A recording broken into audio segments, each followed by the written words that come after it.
A man by the name of Jacob Blake was shot 7 times by police officers while being restrained from point blank range in Wisconsin. He was not even a part of, the issue of why the police were there, and he was shot 7 times. Thankfully he's in stable condition.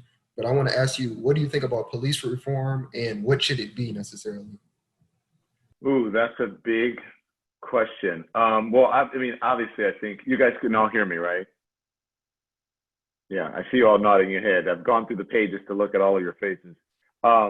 Thank you for having me, first of all. I really appreciate being here. It's an honor.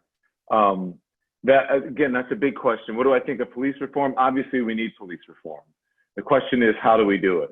And what do we do? And the thing on top of it, which is the really big thing, is how do you tackle this during an election year, right? With an election just months away. And whether it's a winning strategy, whether it's a losing strategy, and what have you. And you guys are seeing that all being played out in the news now, with the administration and the president saying law and order, law and order. And then you have one side of a political group saying defund the police, or there needs to be change. I think it's a discussion on how it needs to be changed. If you look at what happened this weekend with Mr. Jacob, it was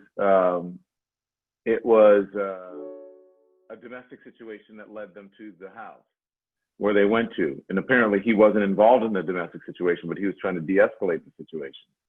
So I understand within the reforming of police, or defunding, or however you want to qualify it, it is being proposed that social workers, right, go out on some of these domestic calls, and that police shouldn't always go to these domestic calls.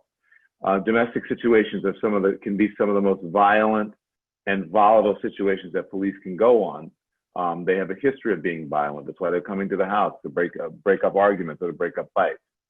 So I am not a police officer. I am not in the law enforcement business, but I will tell you is what we need is police reform.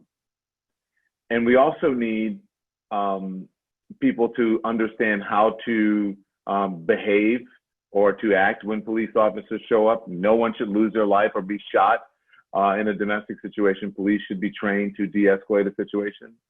So we're going to need reform, and we're going to need people to understand that reforming police doesn't necessarily mean taking all their money away or thinning out the ranks of police departments, because some of the people who need police departments the most are our own community. And whether you want to hear that or not, it's true. And so I think that in this time, we need to figure out how to do that. And also, if you want to do that, how you want to do it and who you want to have in office to do it.